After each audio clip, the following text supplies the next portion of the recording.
2.2.5 함수는 스택을 이용한다. 이번에는 함수가 스택을 이용하는 구체적인 방법에 대해서 알아보도록 하겠습니다. 일단 메인 함수가 있습니다. 이 메인 함수의 메모리를 계산해 보면은 내부에 플로트형 4개의 지역 변수를 선언하고 있습니다. 그리고 리턴을 하고 있습니다. 그렇기 때문에 이 메인 함수의 메모리는 총 20바이트의 메모리로 계산을 할 수가 있습니다. 이 메인 함수를 호출하기 위해서는 반드시 이 20바이트의 메모리를 생성한 이후에 메인을 호출하게 됩니다. 그렇기 때문에 메인 함수를 호출했다고 하면 이와 같이 20바이트의 메모리를 생성하고 그리고 각각 지역 변수의 값이 할당되어 있기 때문에 3.0, 4.0을 각각의 메인 함수의 메모리에 이렇게 할당을 하게 됩니다. 그리고 나서 여기서 getVariance 함수를 호출하고 있습니다. 이렇게 되면은 메인 함수 내부에서 getVariance 함수가 호출되었기 때문에 메인 함수의 메모리 윗부분에 getVariance의 메모리가 이렇게 만들어지게 됩니다. getVariance 함수를 보시면은 매개 변수로 x1, x2, 그리고 x3, 그리고 지역 변수로 플로트 m과 플로트 f를 가지고 있습니다. 그리고 최종적으로 리턴을 하고 있습니다. 그렇기 때문에 이 getVariance를 호출하기 위해서는 반드시 24바이트의 메모리가 필요합니다. 그렇기 때문에 getVariance가 호출되면서 24바이트의 메모리를 생성하고 있습니다. 그리고 여기에 F1과 F2, F3가 각각 3.0, 4.0, 5.0이 getVariance로 할당이 되었기 때문에 getVariance를 호출함과 동시에 매개 변수 자리에 3.0, 4.0, 5.0이 이렇게 할당됩니다.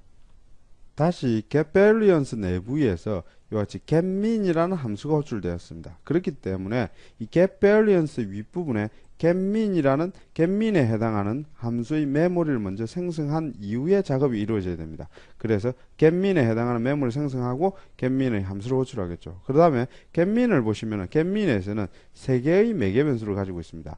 그리고 하나의 지역 변수와 리턴을 하고 있습니다. 그렇기 때문에 총 20바이트의 메모리가 필요합니다. 그래서 getMin에 해당하는 20바이트의 메모리를 먼저 생성하고 getMin을 호출하게 됩니다. 이렇게 하면은 x1, x2, x3가 각각 그대로 복사돼서 getMin으로 들어오기 때문에 다시 3.0, 4.0, 5.0이 할당되고 내부에서 이것을 더해서 평균을 내게 됩니다. 그렇기 때문에 내부에 평균을 더해서 y에 넣죠. 그래서 이것을 더해서 평균을 구해서 y에 넣습니다. 그리고 이 y를 리턴하게 되면 4.0이 되죠. 이 4.0이 나오는 값을 어떻게 합니까? 리턴을 해서 m에 넣겠죠. 그렇게 되면 이 4.0을 리턴을 해서 m에 넣으면 이 부분에 4.0의 데이터가 채워지게 됩니다. 이렇게 함수가 리턴되면서 값을 얻었기 때문에 해당 리턴되는 함수의 메모리는 제거되게 됩니다. 그리고 그 값을 플로트 m에 이렇게 얻어내는 것입니다. 그리고 다시 여기 보시면은 getMin을 그 뒤에 다시 호출하고 있습니다. 이 앞에 있던 getMin의 메모리는 제거된 상태죠. 그리고 나서 getMin을 다시 호출하기 때문에 그 윗부분에 getMin이 원래 있던 자리에 다시 getMin에 해당하는 메모리를 생성을 합니다. 그리고 getMin에 해당하는 작업을 한 이후에 그 결과값을 f로 얻어내게 됩니다. 결국 f로 리턴되면서 그 결과값을 이렇게 받아내기 때문에 이 메모리를 제거한 이후에 그 결과값을 다시 받아내게 됩니다. 그리고 나서 getVariance 내에서 f를 리턴하고 있죠. 이렇게 되면은 getVariance에서 리턴되는 값을 main의 var로 이렇게 할당하게 됩니다. 이렇게 그렇기 때문에 f의 값을 여기서 리턴하게 되면은 그 리턴된 결과값이 main의 var로 들어가겠죠. 이때 getVariance에 해당하는 getVariance 함수가 리턴되면서 값을 반환을 하기 때문에 이 getVariance에 해당하는 함수의 메모리는 제거되게 됩니다. 결국 이 var의 main의 var의 값이 할당되면서 getVariance의 이 메모리 또한 제거되도록 되어 있습니다. 2.3 값복사 2.3.1 기본 데이터 타입의 값복사. 먼저 여기서 값복사의 개념에 대해서 알아보도록 하겠습니다. 이 값복사는 특별한 개념이 아니라 값이 메모리끼리의 값이 어떻게 복사되는지 그것에 대해서 정의를 그냥 값복사라고 내리고 있습니다. 일단 값복사라는 것은 두 개의 메모리가 존재하고 그리고 한쪽 메모리에 있던 값을 다른 쪽으로 그대로 그 값만을 복사하는 행위를 값복사라고 합니다. 예를 들어서 여기 보시면 int a 이꼬르 5라고 있습니다.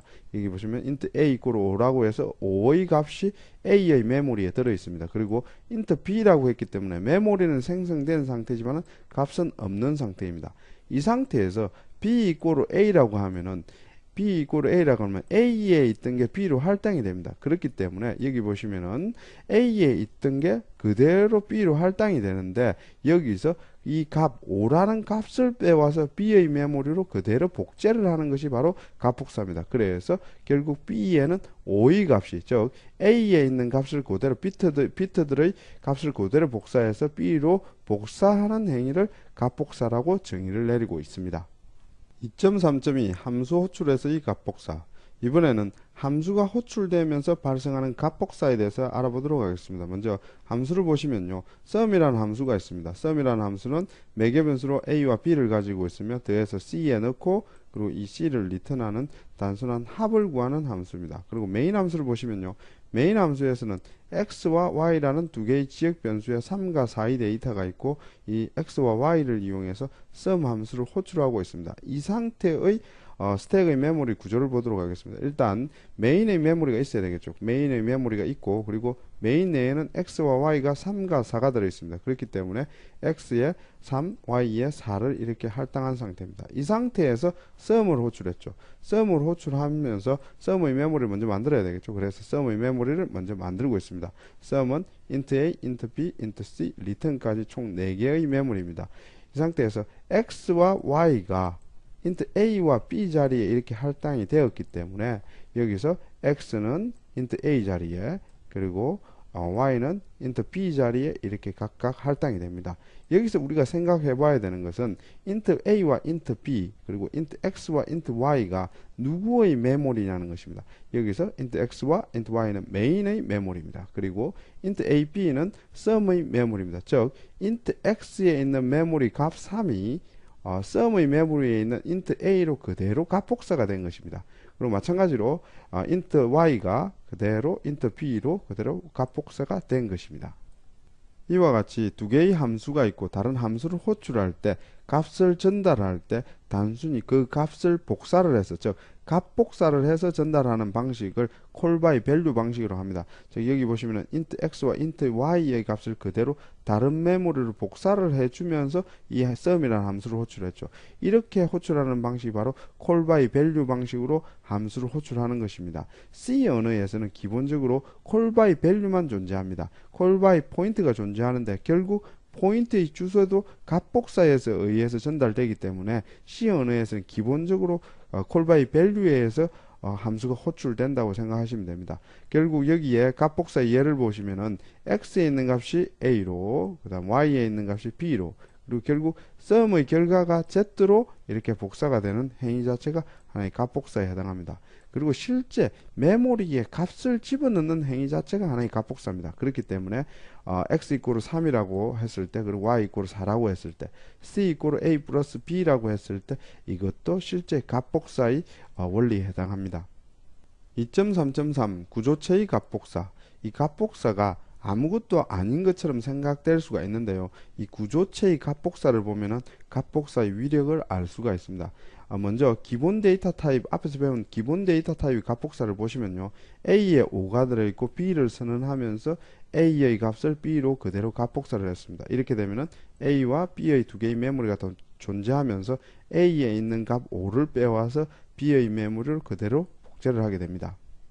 다음으로 구조체의 값복사를 보시면 일단 person이라는 구조체가 하나 있습니다. 이 person은 새로운 사용자 정의 데이터 타입, 새로운 데이터 타입입니다. 그리고 총 24바이트의 메모리 크기를 가지고 있는 새로운 사용자 정의 데이터 타입입니다. 이것을 이용해서 두 개의 변수를 이렇게 선언합니다. person t, person s 이렇게 두 개의 변수를 선언하면은 각각 t도 24바이트, s도 24바이트의 메모리를 가지게 됩니다. 이 상태에서 우리는 t의 값을 할당하고 있습니다. 그래서 t의 값을 다 할당한 이후에 t에 있는 값을 s로 즉 s 이꼬르 t라고 해서 값을 이렇게 복사를 하고 있습니다. 이때 한두 바이트가 복사가 되는 것이 아니라 24바이트가 통으로 값복사됩니다. 그렇기 때문에 t에 있는 모든 값들을 그대로 빼와서 s의 메모리로 복제를 하게 됩니다. 이때 구조체가 통값복사 24바이트의 통값복사가 발생하는 것입니다.